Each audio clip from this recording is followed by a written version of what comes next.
நாங்கள் வந்தால் நீட்டை ஒழிப்போம். எங்கே ஒழிப்போம்? பறையர் பக்கம் நின்றால் அவர்களுக்கு ஒரு சிக்கல் என்றால் படையாட்சி ஓட்டு பறிபோயிருமோ, படையாட்சிக்காக பேசினால் பறையர் ஓட்டு பறிபோயிருமோ, இதைத்தான் கவனிப்பார்கள். இப்ப லட்ட நீந்தான் ஒரு நான் ஒரு நாள் லட்டா வராதா? இந்த கோழி குண்டாயிருமா? என்ன ஆயிரும்? 4 அணில் அடிச்சுக்கிறது. அதுல ஒரு அணில் சொல்லுது, நான் ரொம்ப அறிவாளி, முட்டா பையன், உனக்கு ஒன்றும் தெரியல, சொன்னா கேட்க மாட்டேன். இந்த திருத்தத்தை திரும்ப பெற வேண்டும் என்கிற கோரிக்கையை நாம் முன்வைக்கிறோம் என்பதை எல்லாம் முன்பு பேசியவர்கள் விளக்கி பேசினார்கள்.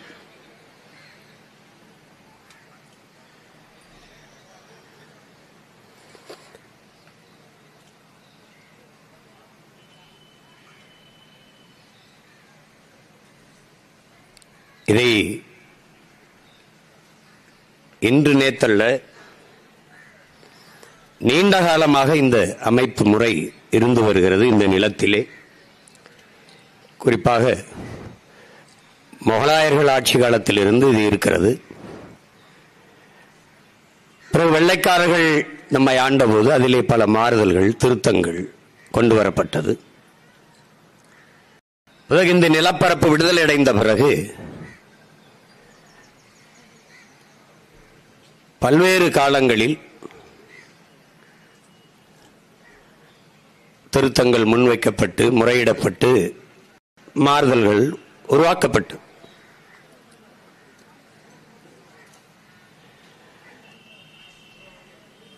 அதாவது 1998 வரை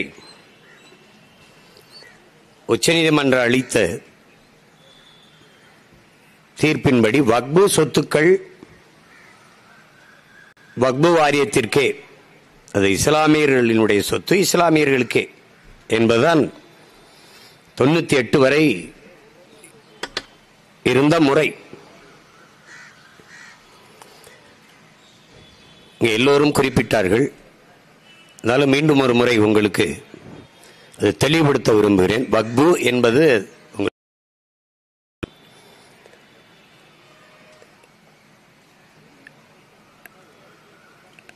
நபி பெருமானார் இந்த சொத்துக்களை பிறருக்கு விற்கவோ பிறர் வாங்கவோ கூடாது, இலவசமாக அளிக்கவும் கூடாது. அவர்களினுடைய பாதையிலே பயணிக்கிற சந்ததியினர் அவருடைய கல்வி, ஏழை எளிய மக்களினுடைய வாழ்க்கை தர மேம்பாடு, இவற்றுக்காக அது பயன்பட வேண்டும் என்று அருளிய திருமொழிக்கேற்ப இது உருவாக்கப்பட்டது என்பதுதான் நம்பகமான உண்மை. அப்ப ஏக இறைவன், அளவற்ற அருளாளன், நிகரற்ற அன்பாளன் அல்லாஹ் அவர்களினுடைய திருப்பெயரால் ஏழை எளிய மக்களுக்கு உதவுவதற்காக பொருள் செல்வங்கள் நிறைய உடைய இஸ்லாமிய பெருமக்கள் அருள்கொடையாக கொடுத்ததுதான் இந்த சொத்துக்கள்.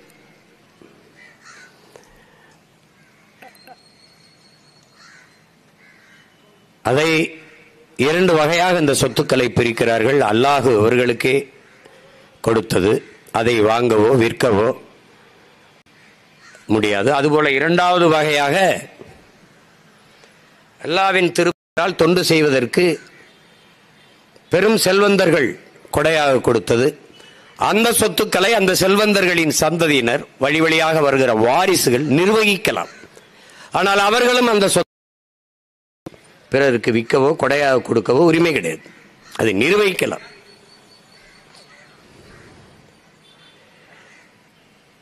அதை இஸ்லாமிய மார்க்கத்தை சார்ந்த தலைவர்கள், எங்கள் அண்ணன் தடா ரஹீம் அவர்கள் குறிப்பிட்டது போல ஹாஜிக்கள், அது முத்தவாளிகள் என்கிற அந்த நிர்வாகிகள் அவர்கள் தான் நிர்வகித்து வந்தார்கள். இப்ப இந்த திருத்தம் வக்பு வாரியத்தில் இருக்கிற சொத்துக்கள், அசையும் சொத்துக்களில், அதாவது நிலம், கடைகள், கல்வி நிறுவனங்கள், அதுபோக பணம், இது மாதிரி அசையும் சொத்துக்கள், அசையா சொத்துக்கள், இதிலே முறைகேடுகள் நடந்திருக்கிறது என்றால் அந்த முறைகேடுகளில் ஈடுபட்டவர்களை கண்டுணர்ந்து ஆய்வு செய்து அடையாளம் கண்டு அவர்களின் மீது சட்டப்பூர்வமாக நடவடிக்கை எடுப்பது, அவர்கள் மீது வழக்கை தொடுப்பது, உரிய தண்டனையை கொடுப்பது என்பதை இங்கே இருக்கிற யாரும் எதிர்க்கவில்லை. அந்த மாதிரி திருத்தத்தை எல்லோருமே வரவேற்கிறார்கள். ஆனால் வக்பு வாரியம் என்ற ஒன்றே எதிர்காலத்தில் இருக்காது என்கிற நிலையை ஏற்படுத்த இருப்பதால் தான் போராட்டம் இருக்கிறது. நம்ம ஆட்கள் எப்படி வருவார்கள் என்றால், எங்க ஊர்ல மிக எளிதாக விளக்குவார்கள். இருக்க இடம் கொடுத்தால், நரிக்கு இருக்க இடம் கொடுத்தால் கிடைக்கு 2 ஆடு கேட்கும் என்று. இது பாவம், ரொம்ப குளிர்ல நடுங்குது, இது பாவமா இருக்க, இப்படி படுத்துக்க அப்படின்னா கொஞ்ச நாள் கழிச்சு கிடைக்கு 2 ஆடு கொடுக்கணும், இல்லை உன் குறவழியை கடிப்பேங்க. இது ஒரு விலங்கை வச்சு சொன்ன உதாரணம். இப்படிலாம் நடக்குமா என்று கேட்டால் நடக்கிறது, நடந்து கொண்டிருக்கிறது. அதுதான் இஸ்ரேல் பாலஸ்தீனம். இஸ்ரேலிய மக்கள், யூதர்கள் அழித்தொழிக்கப்பட்டு நாடற்றவர்களாக, ஏதிலிகளாக, உலகெங்கும் ஊதிரிகளாக அலைகிறார். அவர்களுக்கு பாவம் தங்குவதற்கு இடம் என்று பாலஸ்தீன மக்கள் அந்த பாலைவனத்தில் 4 இளைஞர்களுக்கு இடத்தை கொடுத்தார்கள். பாலைவன மணலை அங்கு வந்து இஸ்ரவேலின் மக்கள் என்று பைபிள்ல ஒரு சொல்ல வந்துருச்சு. இஸ்ரவேலின் மக்கள் புரிஞ்சுக்கிட்டு அமெரிக்கா இஸ்ரவேலின் மக்களுக்கு ஒரு நாடு வேணும்னு முடிவு பண்ணி முழுக்க துணை நின்று அந்த நாட்டை கட்டி இன்றைக்கு அது வல்லாதிக்கத்தில் ஒன்றாகி உலக நாடுகளுக்கெல்லாம் ஆயுதமிக்கிற சந்தையாக மாறி பாவம் பார்த்து இடம் கொடுத்தானோ அவனையே அடிச்சு விரட்டி மொத்த பாலஸ்தீனத்தின் தனதாக்க போராடுகிறது. உங்களுக்கு புரியும் நினைக்கிறேன். என் நாடு என் மக்கள் என்று எதிர்த்து போராடியவன் தாலிபான் தீவிரவாதி, அவன் தாய் ஆக்கிரமிக்க போராடுகிற இஸ்ரேல்கள் உலகவாதிகள், தேசியவாதிகள். இதுதான் நமக்கு ஈழத்திலேயே நடந்தது. பாவம் இவர்கள் என்று ஒண்டி பிழைக்க இடம் கொடுத்த இடத்தில் நம்மளை அடித்து விரட்டி தம் தாய் நிலத்தை ஆக்கிரமித்து இன்றைக்கு நாடற்றவர்களாக்கி சிங்களர்கள் இலங்கையை தன்னிலமாக, தன்னாடாக மாற்றி நிறுத்தியிருக்கிறார்கள். இது வரலாறுகளும் நடத்திருக்கிற, நிகழ்ந்திருக்கிற படிப்பினை நமக்கான பாடம், நமக்கான பாடம். அதேதான் இங்க இருக்கிற சிக்கல். இதில் இருக்கிற பிரச்சனைகளை நம்ம பார்க்கணும்.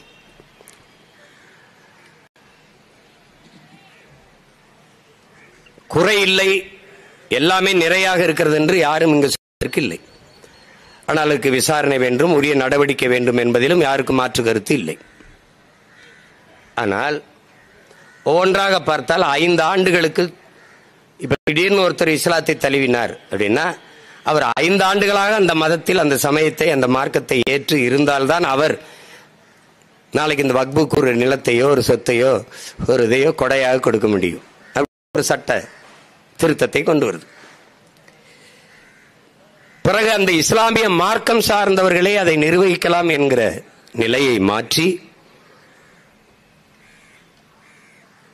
வேறு சமயத்தவர், குறிப்பாக இந்து சமயத்தவர் 2 பேர் அந்த நிர்வாகத்திலே ஈடுபடுத்தப்படுகிறார்கள்.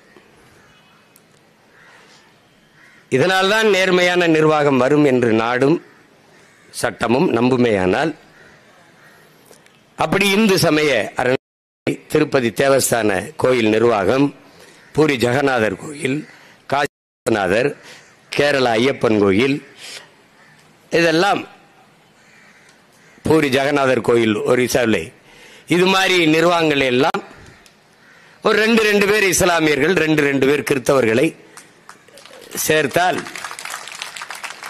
சரியா தப்பா செய்யறாங்க என்ற நிலை நமக்கு மனநிலை வந்துடும். இந்த போராட்டம் தேவையில்லாம போயிடும். குறிப்பாக இஸ்லாமியர்களை பன்னெடுங்காலமாக நிர்வகித்து வந்த வக்பு சொத்துக்களை வேறு சமயத்தை சார்ந்த 2 உயர்ந்த பொறுப்புக்கு போகிற போது என்ன நடக்கும்?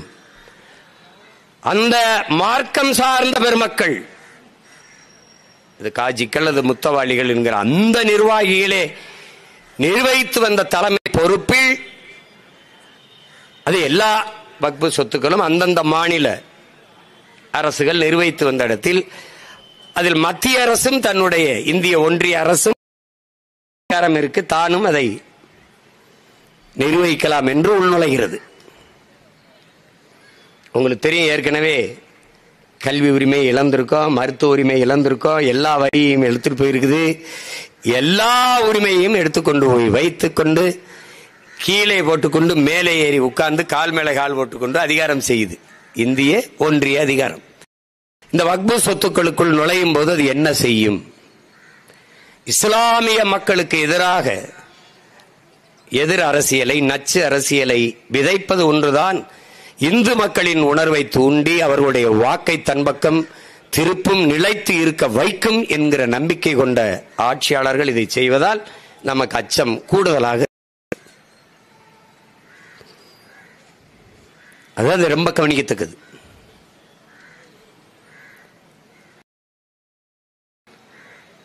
இஸ்லாமிய மார்க்கத்தை சார்ந்த பெரியவர்கள் நிர்வகித்து வந்த சொத்தை மாவட்ட ஆட்சியர், அதனுடைய துணை ஆணையர் அவர் நிர்வகிக்கலாம் என்றால், உங்களுக்கு தெரியும் இந்திய ஐஏஎஸ் ஐபிஎஸ் எல்லாம் யாருடைய கட்டுப்பாட்டின் கீழே இருக்கிறார்கள் என்பது உங்களுக்கு தெரியும். அது இந்திய உள்துறை அமைச்சகத்தின் கீழே தான் இருப்பார்கள். அப்போது யாருடைய நேரடி நிர்வாகத்தின் கீழே போய்விடும்? ஒரு சொத்தை ஒருவர் ஆக்கிரமித்திருக்கார் என்றால் 90 நாட்களுக்குள் வழக்கு நடத்த வேண்டும். அந்த சொத்தை அவர் பாவித்திருப்பார், பயன்படுத்தி இருப்பார், ஆக்கிரமித்து இருப்பார் என்றால் அந்த சொத்து அவருக்கே. இப்ப நம்ம இதுல உழுவனுக்கே நிலம் சொந்தம்னு கொண்டு வந்த மாதிரி 5 ஆண்டு 10 ஆண்டுகளுக்கு மேல அந்த நிலத்தை பயன்படுத்தினால் உழுவனுக்கே நிலம் சொந்தம் என்ற மாதிரி அவன் ரொம்ப நாளா பயன்படுத்தியிருக்கான், அவன் நிலம், அவ்வளவுதான். இதில் வக்பு வாரியம் தலையிட முடியாது, அரசு தலையிடும். வக்பு வாரியத்தில் இருக்கிற தலைவர்களுக்கு அதிகாரமா, அரசு நியமித்திருக்கிற தலைவர்களுக்கு அதிகாரமா, அரசு நியமித்திருக்கிற தலைவர்களுக்கு அதிகாரம். இந்த அதிகாரம் என்ன வேலை செய்யும்? ஏற்கனவே நிலம் கையகப்படுத்துகிற சட்டத்தை கொண்டு வந்திருக்குது. காரணம், தொழிற்சாலை தொடங்குதல், வேலை வாய்ப்பை பெருக்குதல், நாட்டின் வளர்ச்சி என்று காதுகளிலே தேனை பாய்ச்சுகிற வேலையை நீண்ட காலமாக இந்த ஆட்சியாளர்கள் செய்து வருகிறார். ஏக்கர் சிப்காட்டுக்கு 2000 ஏக்கர்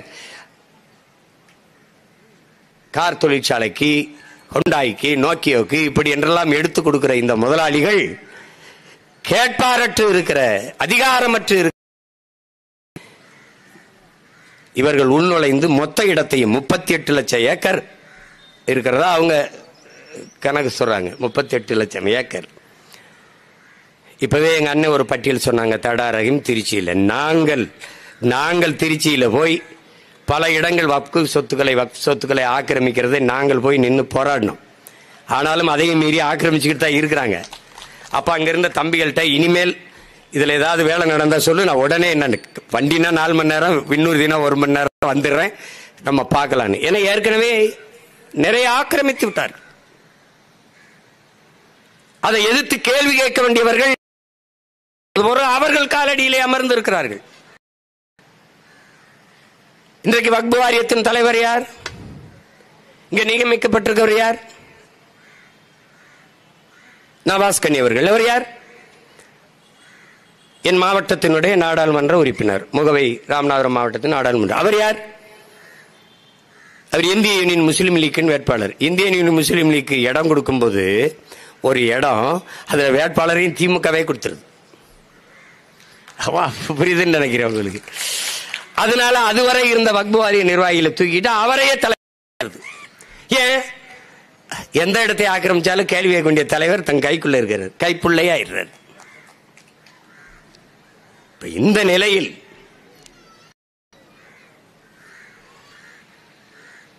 ஒரு 10 ஆண்டுகள் கழிச்சு வக்பு வாரியம் என்ற ஒன்று இருந்ததே யாருக்கும் தெரிய போறதில்லை. அவர்களுக்கு பல லட்சக்கணக்கான ஏக்கர் இடம் இருந்ததும் தெரிய போறதில்லை. அது முடிஞ்சிடும்.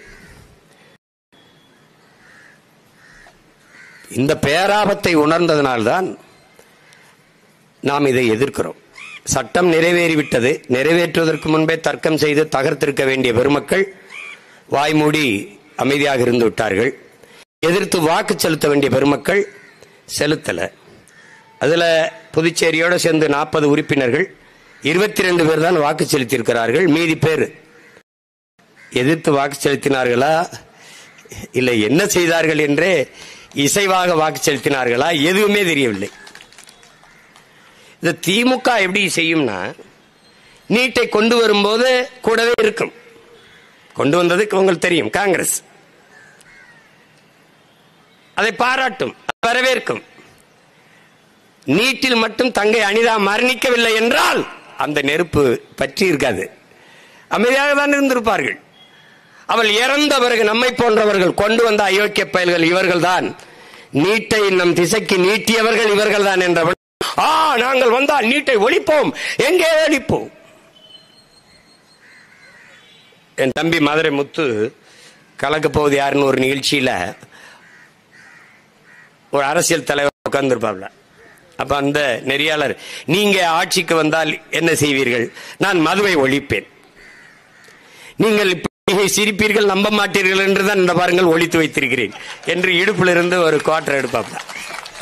அண்ணா அது மாதிரி இவர்கள் அது தங்கை அனிதாவின் மரணத்திற்கு பிறகு பற்றி எரிந்த பெரு நெருப்பிலை பயந்து என்ன பண்ணுகிறார்கள், அந்த நெருப்பிலை இவர்களும் ஒளிவாய். ஐயோ நாங்கள் வந்தால் நீட்டை ஒழிப்போம் ஒழிப்போம், ரகசியம் வைத்திருக்கிறோம். வந்த பிறகு ஒழிக்கல.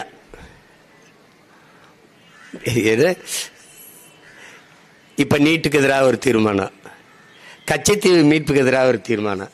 உலகத்துல நமக்கு இந்த கச்சத்தீவு பறிபோனது, நீட்டை கொண்டு வந்ததுல கூட நான் வேதனைப்படல. இவங்க இன்னும் நம்மள பைத்தியக்கார மக்கள் நினைச்சுக்கிட்டு வண்டி ஓட்டுறான் பாடுறாடே. இழிவானவர்கள், அறிவு தெளிவு அரசியல் புரிதலற்ற அடிமை கூட்டம், அறிவற்றவர்கள். இந்த எண்ணத்தில் தான் தொடர்ச்சியாக இந்த நாடகத்தை என்னைக்கு வந்து கச்சத்தீவு மீட்பு, என்னைக்கு வந்து நீட்டு தீர்வுக்கு எதிராக தீர்மானம்.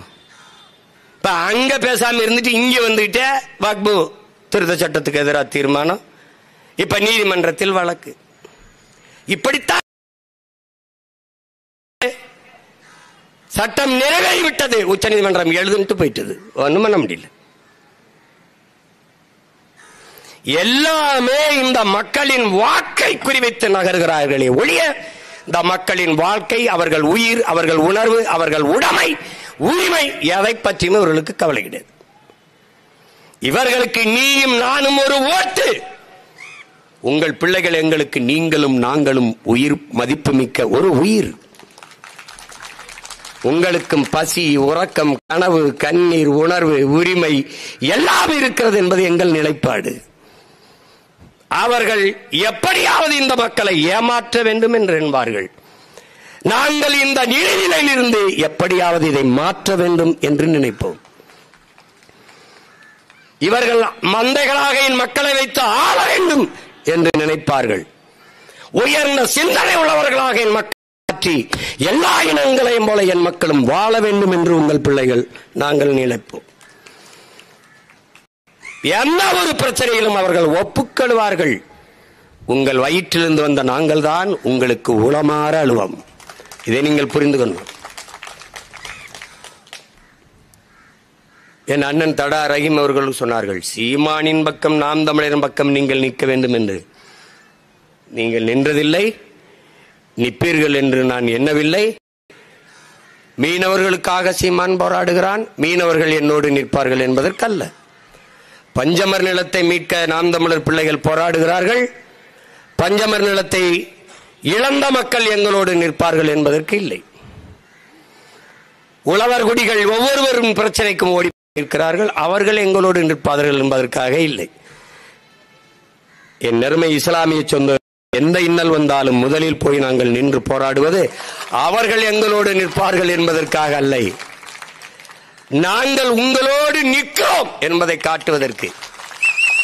காரணம், இந்த மண்ணில் தமிழனாக பிறந்த ஒவ்வொருவனின் பிறவி கடமை வரலாற்று பெரும் பணி, கால கட்டளை, அதை நாங்க செய்யறோம்.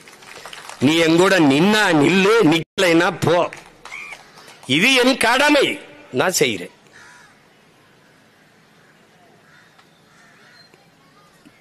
திராவிடர்களைப் போல ஏமாற்ற வேண்டிய அவசியம் எனக்கு இல்லை. என்னைய பெற்ற தாய் தந்தையரை, என் உடன் பிறந்தார்களை ஏமாற்ற வேண்டும்ங்கிற அவசியம் எனக்கு என்ன?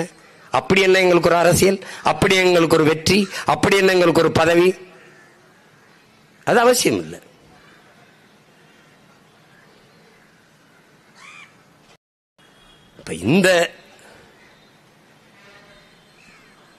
இந்த பேராபத்து இருக்கிற அந்த திருத்தங்களை குறைந்தபட்சம் அதையாவது நீங்கள் திரும்ப பெற வேண்டும். ஆனால் இவர்கள் செய்ய மாட்டார்கள். அவர்களுக்கு இஸ்லாமிய மக்களின் வாழ்க்கையும் முக்கியமில்லை, வாக்கு முக்கியமில்லை, உரிமையும் முக்கியமில்லை, உயிரும் முக்கியமில்லை. திராவிடர்களுக்கு இஸ்லாமிய கிறிஸ்தவ மக்கள் ஓட்டுத்தான் முக்கியம். அவர்களுடைய உணர்வோ, உரிமையோ, உயிரோ, வாழ்வாதாரமோ எதுவும் கிடையாது. எதற்காகவும் நிற்க மாட்டார்கள், அஞ்சுவார்கள். பறையர் பக்கம் நின்றால் அவர்களுக்கு ஒரு சிக்கல் என்றால் படையாட்சி ஓட்டு பறிபோயிருமோ, படையாட்சிக்காக பேசினால் பறையர் ஓட்டு பறிபோயிருமோ, இதைத்தான் கவனிப்பார்கள். நிற்பவர்கள் ஓட்டை குறிவைப்பார்கள். நாட்டுக்காக நிற்பவன் தான் எதை பற்றியும் கவலைப்படாமல் நியாயத்தின் பக்கம் நிற்பான்.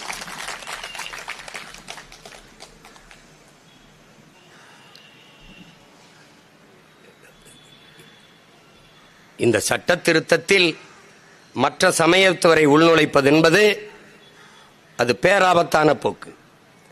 அதை எதிர்க்காமல் ஏற்க வேண்டும் என்றால் தமிழ்நாடு இருக்கிற ஒவ்வொரு கோயிலுக்கும் எவ்வளவு சொத்து அதை வெளியிடணும்.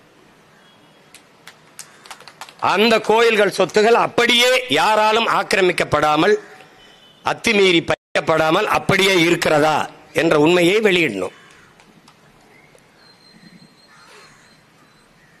எனவே அதை நிர்வகிக்க இப்ப தமிழ்நாடு குறிப்பா இந்திய நிலமங்கும் இருக்கிற கோயில்கள்ல எவ்வளவு வருமானம் ஆண்டுக்கு, அந்த கோயில்ல வர்ற சொத்துக்கள், கோயில் இருக்கிற வருமானங்கள்லாம் எந்த வழியில் எப்படி செலவிடப்படுது, அந்த கணக்குகள் தெளிவா வரணும்.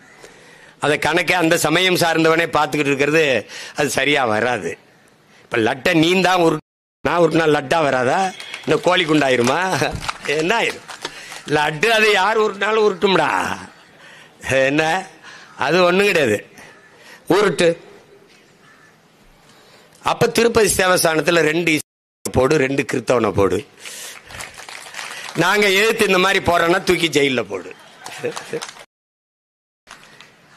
தர்மத்தின் வழி நில்லுங்கள்.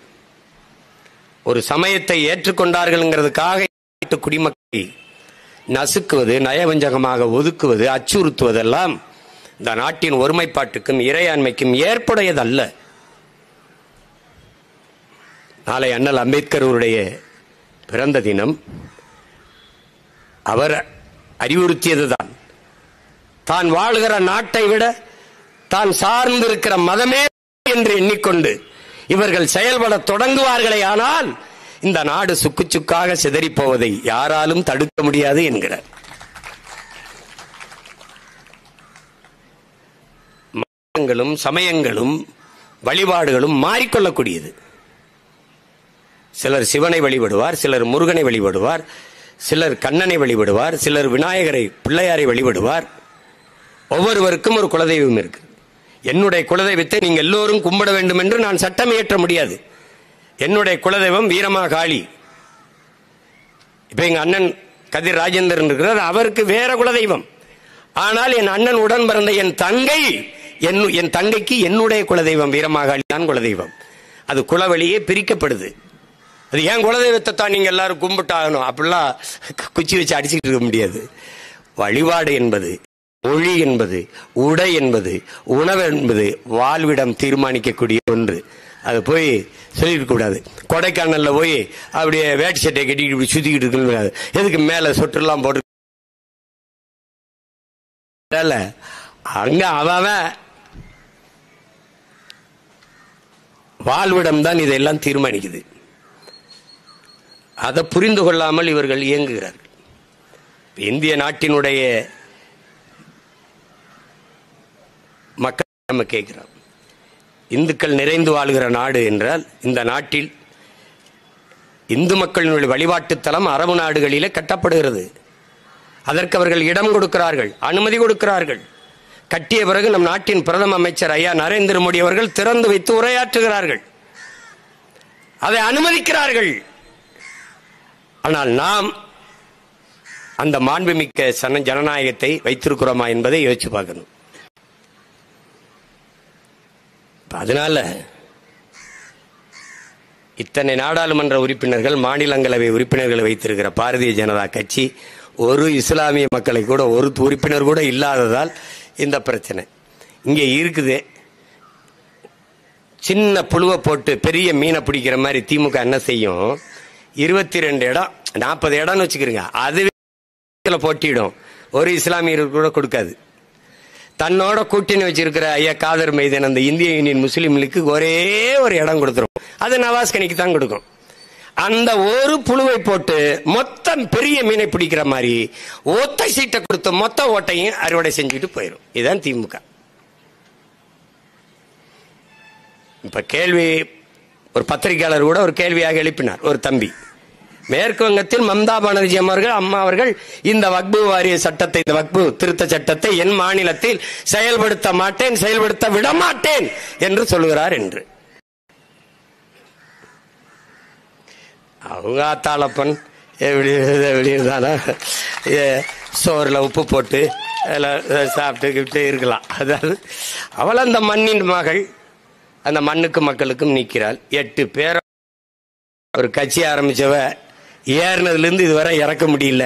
பிஜேபியும் போராடி பாக்குது, காங்கிரசும் போராடி பாக்குது, கம்யூனிஸ்டும் போராடி பாக்குற ஒற்றை பெண்மகளை கீழே இறக்க முடியலன்னா அவ அந்த மண்ணை காதலிக்கிறார், மக்கள் அவளை காதலிக்கிறார்கள். இந்த இடத்துல ஐயா முத்துவேல் கருணாநிதி ஸ்டாலின் மகன் இல்லாமல் பிரபாகரன் மகன் இருந்தால் வக்பு எதை வாரியமா வாரியா அங்கிட்டு போறியா அப்படின்னு, அங்கிட்டு போறியா அப்படி போயா சொல்றதுக்கு துணிவு இல்லை.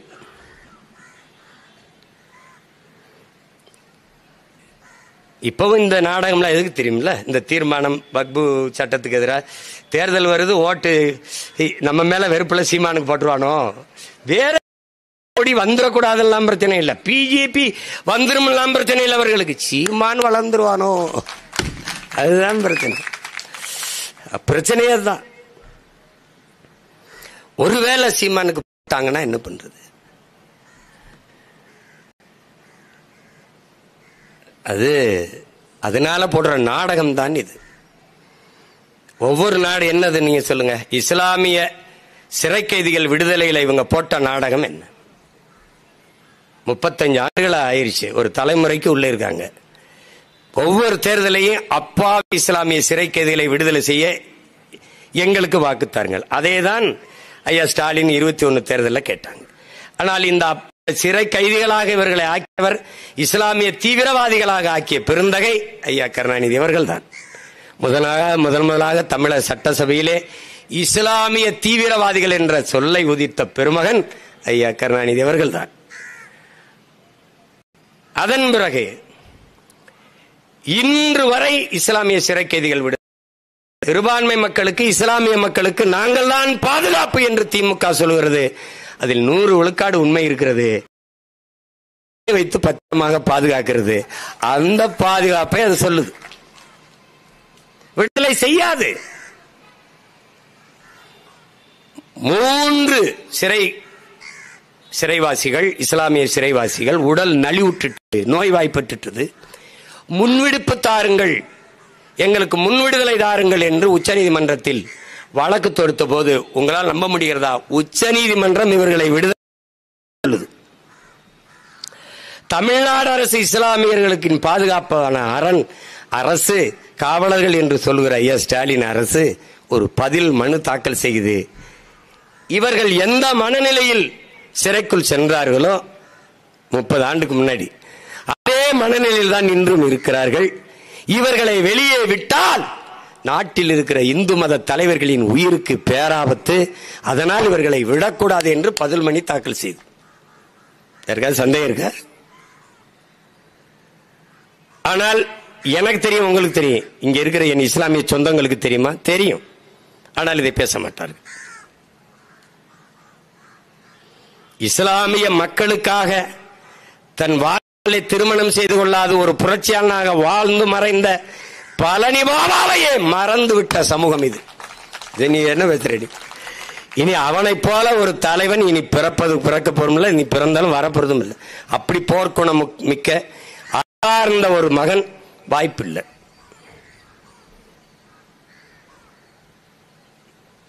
கண்ணிக்க காகிதம் இல்லத்தின்ட்டு வார்த்தையில மட்டும் சொல்லி சொல்லி அவரை மறந்து விட்டு போன சமூகம் இது.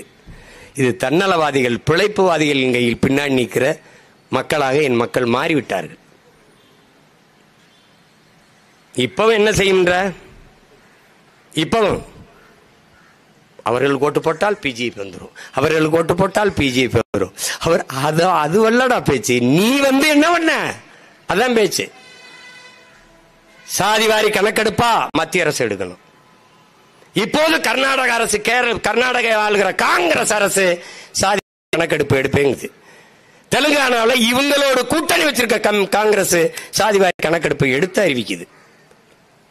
இவர்கள் எடுக்க மாட்டார்கள், மத்திய அரசை சாட்டி விடுவார்கள். ஆனால் இவர்கள் யார்?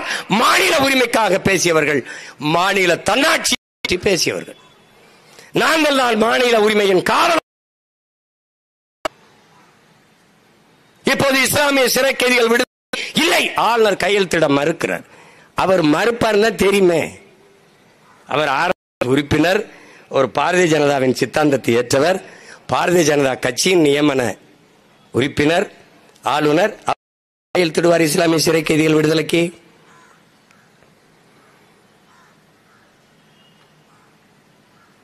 நீட்டு தேர்வை ஒழிப்பேன் என்பது நாங்கள் காங்கிரஸ் கட்சியின் தலைமையிலான எங்கள் கூட்டணி வந்திருந்தால் ஒழித்திருப்போம் என்பது.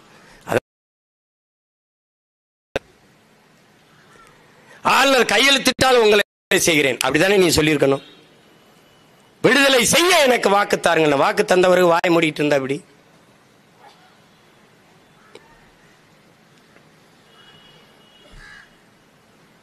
இல்ல.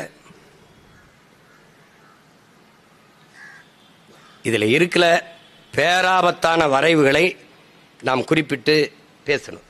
ஊடகவியலாளர்கள் நேர்காணல் கொடுக்கும் போதும் நான் அதை குறிப்பிட்டு சொன்னேன். திருத்தம் கொண்டு வந்தீர்கள், அந்த திருத்தையும் கொண்டு வாருங்கள். அப்படி வக்பு வாரிய நிர்வாகத்துக்குள் 2 இந்து சமயத்தர் உள்ளே இருக்கலாம். இந்து வழிபாட்டு தலங்களின் சொத்துக்கள் நிர்வாகத்தில் இஸ்லாமியர் 2 பேர், கிறிஸ்தவர் 2 பேரை அங்கே நியமியுங்கள். இந்த போராட்டத்தை நாங்கள் கைவிடுகிறோம், இந்த கோரிக்கையை கைவிடுகிறோம். அது பிரச்சனை இருக்காது. 403 இடம் உத்தரப்பிரதேசத்தில் 403 இடம், ஒரு இடம் இஸ்லாமியனு கொடுக்கல. நீ என் நன்மைக்கு பேசுவாயின்னு நான் நம்பணும்னா எப்படி சொல்லுங்க? அந்த கதை தான். இந்த 2 அணில் அடிச்சுக்கிறது, சண்டை. அது 4 அணில் அடிச்சுக்கிறது. அதில் ஒரு அணில் சொல்லுது, நான் ரொம்ப அறிவாளி, இவன் முட்டாப்பைய, இவனுக்கு ஒன்றும் தெரியல, சொன்ன கேட்க மாட்டேறான்னு. ஒரு அணில் சொல்லுது, இவன் 3 பேரும் அறிவிட்டவன், நான் தான் புத்திசாலி அப்படின்னு அது சொல்லுது. இன்னொரு அணில் சொல்லுது, இவன் 2 ஒரு தற்குறி பைய, ஒன்றும் தெரியல, நான் தான் அதில் ரொம்ப பெரிய புத்திசாலி, நான் தான் உயர்ந்த சொல்லுது. இப்படி ஒன்று அடிச்சுக்கிறது. நாட்டில் ஒரு குரங்கு நாட்டாமல் இருக்கப்பல, அவர்கிட்ட இவர் போகிறாங்க, 4 பேரும் பஞ்சாயத்துக்கு போகிறாங்க. ஐயா, நீங்கள் தான் எங்கள் பிரச்சனையை தீர்த்து வைக்கணும். அவர் கால் மேலே கால் போட்டுக்கிட்டாப்ல, ஏன்னா பஞ்சாயத்து வந்துருச்சுல. என்ன ஐயா, நான் என்ன சொன்னாலும் கேட்க மாட்டேன். ஐயா, இவன் ஒன்றும் தெரியாத பைத்தியக்காரங்களா இருக்காங்க, அறிவில்லாதவனா இருக்காங்க. அப்படி ஒவ்வொருத்தனும் பஞ்சாயத்து சொல்லும்போது, சரி நீங்கள் அறிவாளிகளா இல்லையா, நீங்கள் உங்களில் யார் பெரிய ஆள், இதெல்லாம் நான் சொல்கிறேன். ஒரு வாரம் நான் சொல்கிறத செய்யுங்க. போய் எனக்கு பசிக்குது, சாப்பிட்றதா எடுத்துட்டு வாங்க. அது குடுக்குடுன்னு ஓடி போய் பழங்களை பறித்து கொண்டாந்து அதை கொண்டாந்து வச்சுட்டு அப்படியே நிற்கிது. ஏசமா சாப்பிட்டு தூங்கிட்டாப்புல. மறுபடியும் ஐயா இன்னும் ஒரு வாரம் இருக்கு, போயிட்டு வா. ஒன்றும் சாப்பிடக்கூட, கால் வலிக்குது, கொஞ்சம் அமுக்கி விடு, தலையை கொஞ்சம் சொரிஞ்சு விடு. எல்லா வேலையும் இந்த அணில் செஞ்சுக்கிட்டே இருக்கு. இந்த குரங்கு படுத்துக்கிட்டு நல்லா ஒரு வாரம் சாப்பிடுது. சாப்பிட்டு இன்னைக்கு ஒரு வாரம் முடியுது. ஐயா சொல்ல போறாருன்னு ஏசமா அங்க வர்றாரு, அப்படி வந்து அப்படி உட்கார்ந்துருக்காப்ல. இது ரெண்டு இந்த நாளும் நம்ம உட்கார்ந்துருக்கோம்ல அதே மாதிரி உட்கார்ந்துருக்கு. அவர் சொல்றாரு, என்ன சமான்னு, நீங்க 4 பேருமே பைத்தியக்கார போயிலுங்க, நான் தான் பெரிய ஆளு, உங்க 4 பேரையும் விட எப்படி சொல்றீங்க அப்படின்னு. ஒரு வேலையும் செய்யாம உங்க 4 பேரையும் உழைக்க வச்சு உட்கார்ந்து சாப்பிட்டுக்கிட்டே இருந்தேன்லடா. டேய் நான் நண்டா பெரிய. இப்படித்தான் நம்ம எல்லாம் தீரான் தமிழம் பூரா. இந்த பஞ்சாயத்து பண்ற குரங்கு இருக்கு பாரு, குரங்கு நல்லா உட்கார்ந்த இடத்துல சாப்பிட்டுக்கிட்டு இனிமேலாவது ஏதாவது விழிப்புணர்வு பெற்று எழுறதுக்கு பாருங்க. புரியுதா? இந்த சட்டத்தை எல்லாம் திரும்ப பெறுவாங்க, திருத்துவாங்க நம்பிக்கை இல்லை. ஆனால் இந்த அதிகாரம் நம்ம கைக்கு வந்துச்சுன்னா அது செயல்படாது. அவ்வளவுதான் நம்ம செய்ய முடியும். அம்மா மம்தா சொன்னதை நம்ம சொல்ல முடியுமா? முடியாதா? முடியும். அவ்வளவுதான். அதுக்கு என்ன செய்யணும்? கடுமையா உழைக்கணும், வெல்லணும், தமிழ் தேசிய அரசை மலர செய்யணும். அவ்வளவுதான்.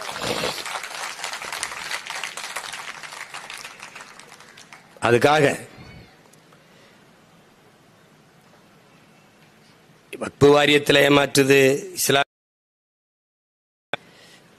தேர்தல் வாய்ப்புல ஏமாற்றுது. அவ்வளவு பெரிய இடங்களை வைத்திருந்தது, 60-70 இடங்களுக்கு மேலே வைத்திருந்தார் தாத்தா காகிதம் இல்லத்தவர்கள். இன்னைக்கு ஒரு இடம், அதுவும் தனிச்சு நிக்க முடியாது, உதயசூரியன்லயே நிக்கணும். அந்த நிலைக்கு தேய்த்து தேய்த்து குரலற்ற, அரசியல் வலிமையற்ற அடிமை மக்களாக மாற்றி நிறுத்தியது திராவிட முன்னேற்ற கழகம் என்பதை அறிவார்ந்த தமிழ் சமூக மக்கள் புரிந்து கொண்டு இந்த அரசியலை அணுகணும். என் தம்பி சொன்னான், தமிழ்நாட்டில் ஒரு இமாம், நான் அவனும் பேசிட்டு இருக்கும்போது சொன்னேன், தம்பி நம்ம உண்மையிலே அல்லாஹ் ஒருவனுக்கு தான் பயப்படணுமா இல்லை இந்த திமுகவுக்கும் பயப்படணுமா? பார்த்தாலும் 5 வேளை தொழுகும் போது நம்ம என்ன துவா பண்றோம், என்ன சொல்லி துவா பண்றோம்? இந்த அநீதி தொடரணும், இந்த அக்கிரமம் தொடரணும், எங்க அடிமை நிலை தொடரணும்னு அப்படியா வேண்டுறோம்? கொடுமை. சட்டம் இயற்றிட்டார்கள், நம்மால் ஒன்றும் செய்ய முடியாது என்று பண்ணுவார்கள். ஆனால் இந்த அதிகாரம் நமக்கு கைவரப்பட்டால் நாம் சொல்ற இந்த ஆபத்தான சட்ட திருத்தங்கள் செயல்படுத்தப்பட மாட்டாது. நம் மக்களின் சொத்துக்களை பாதுகாக்கிற வலிமை நமக்கு வரும். அதிலே உறுதியாக நின்று போராடி நம் அதிகாரத்தை வென்றுதான் நம் உரிமைகளை நாம் பாதுகாக்க வேண்டும் என்ற நிலைக்கு தள்ளப்பட்டு விட்டோம். அதை புரிந்து கொண்டு எண்ணருமை சொந்தங்கள் கொளுத்துகிற இந்த வெயிலிலும் உணர்வோடு கூடி இந்த ஆர்ப்பாட்டத்தில் பங்கேற்றிருக்கிறீர்கள். நாடெங்கிலும் நம் அன்பு பிள்ளைகள் போராடி கொண்டிருக்கிறார்கள். நீண்ட நேரம் எடுத்து விளக்க தேவையில்லை. எல்லோருமே படித்து உணர்ந்த பிள்ளைகள். வக்பு என்றால் என்ன, இந்த சட்ட திருத்தத்தில் இருக்க பேராபத்து என்ன என்பது உங்களுக்கு தெரியும். இது மாலை நேரம் என்றால் கூடுதலாக நேரம் எடுத்து விளக்கி பேசலாம். இதுதான் செய்தி, இதுதான். அந்த சட்டத்தில் இருக்கிறது பேராபத்து. நீ எழுதி வை, 10 வருஷத்துக்கு அப்புறம், 10 ஆண்டுக்கு அப்புறம் வக்பு என்ற சொல்லும் இருக்காது, வாரியம் இருந்த தடமும் இருக்காது. மகாராஷ்டிரால எப்படி சிவசேனாங்கிற ஒரு கட்சி இப்ப இல்லையோ, அப்படி இங்க பல கட்சிகள் இல்லாம போகும். நமக்கு தெரியுதுல என்ன நடக்கும்னா அதுக்கு நம்ம எச்சரிக்கையா இருந்து செஞ்சு பொழைச்சுக்கணும். மழை வரும்னா கொடை பிடிச்சிட்டு போறீல்ல, மழை வரும்னா கொடை எடுத்துக்கிட்டு போற, அது மாதிரி ஆபத்து வரும்போது உன்னிட்ட ஒரு கொடை இருக்கு, அதான் அரசியல். அதை பிடிச்சுக்கிட்டு சரி பண்ணும். போராட்டத்தில் பங்கேற்ற எல்லோரும், குறிப்பாக நம்முடைய அண்ணன் தடா ரஹீம் அவர்களுக்கு நம்மளுடைய அன்பும் நன்றியும். உங்க எல்லாருக்கும் என்னுடைய பேரன்பும் வணக்கமும். புரட்சி எப்போதும் வெல்லும். நம் போராட்டம் நாளை அதை சொல்லும். நம் இலக்கு ஒன்றுதான், இனத்தின் விடுதலை. இனம் ஒன்றாவும், இலக்கை வென்றாவும். தமிழ் தாய் வாழ்க, தலைவர் பிரபாகரன் வாழ்க.